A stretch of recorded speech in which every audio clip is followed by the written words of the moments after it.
2002, you joined Ross as co-host of the 3AW broadcast program, which at that time was working off 693, correct? Yeah. Okay. No, 1278 in those days. Well, that's have a look at the screen. We're 693 at that time. No, it was 1278 originally. It turned into 693 turned into after 693. a lot of complaints were made about the fact that the reception was very poor in Melbourne. Tell us a little bit about how you approached this program. What was the format? I mean, did you get there early to prepare? How did you organise your material, or was it very much off the cuff, or what was the approach? Well, to go back a bit before that, I'd been doing the Friday morning segment, which was only about 10 minutes on radio, I might add, for 10 years. And one of the features, of course, was the commandments of dining that I used to use more or less as a signature and finish off with "and I so advise," which was the end of barristers' traditionally advice, etc. But I was offered the job quite out of the blue because Dean Banks resigned in 1999, in the year 2000. And it was wide open as to who was going to get the job, and a lot of high-profile people applied for it because it was a very, very, sort of ripe opportunity for anyone to go into the media, because it was the #1 rating breakfast program in Melbourne then, anyway. And that's the most important segment on radio, is breakfast. It sets up the whole radio station for the day. Anyway, as I only learned a very short time ago from Steve Price, who was then program director, he had a meeting with the general manager,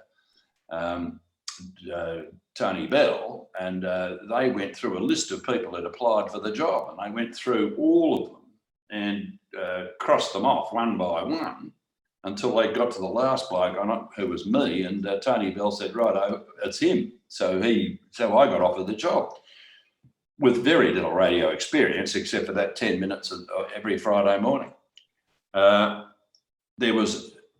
Ross was then a very close friend of mine, and I thought how privileged I was to be offered a job working with someone I admired so much, who was then, probably one of the best broadcasters in Australia.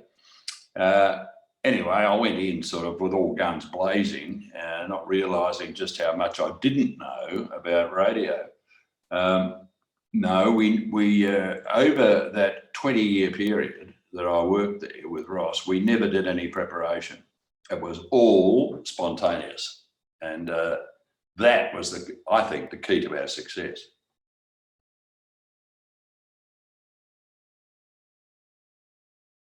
You'd have some stunts too that you do, sort of live stunts in the studio, and you might like to just tell us a bit about it. We got the pajama video, Bruce.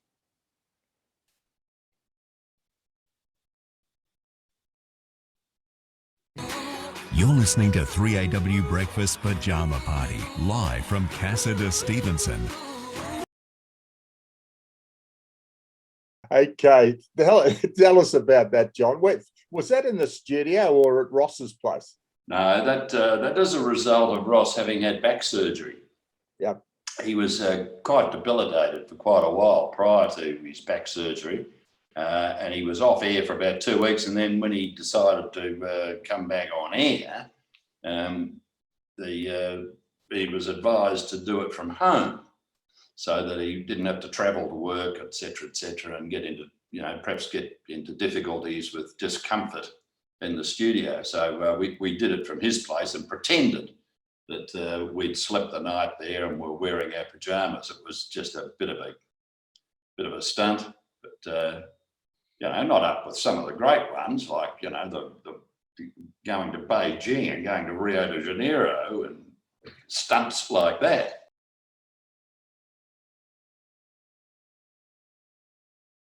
do you feel that you might get yourself back into radio, or do you just think you'll go on enjoying life and hopefully enjoying Melbourne's success? Well, I didn't.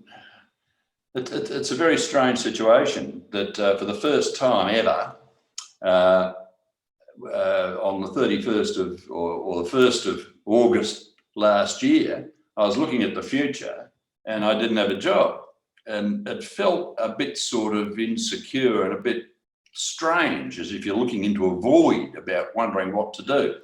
However, I've really started to actually enjoy it. And I enjoy the sleeping in. I enjoy the fact that I can do anything I like. I've got no constraints whatsoever on as far as time is concerned. I can go away and spend time away from home. I've got a golf trip coming up to Tasmania in 2 weeks' time, which I couldn't have done before, which I can do now. But it's just great. The freedom is fabulous. Yeah. You don't have to get up at unearthly hours in the morning. Well, I was going to open my comments to you this morning with what I always do, and that's I say 4-8 no, because over a period of 28 years or 20 odd years, everybody that I spoke to that I hadn't met previously asked the questions: what time do you have to get up? What time do you go to bed? And do you miss the law? And my answer always was 4-8 no. You don't miss the law. Well, I don't, and you're not going back into practice. God no. The thing that Ross pointed out to me originally was, he said, you're going to enjoy your time on radio because for the first time in your career, people won't be coming to you with problems. People, he said, that the thing about being a lawyer is nobody comes to you with good news. They always come to you with bad news. Whereas in this caper, he said, everybody's happy. Yep. So in many respects, that's true. Well, you certainly obviously enjoyed doing it. Well, I enjoyed my career at the law, and I enjoyed the radio even more.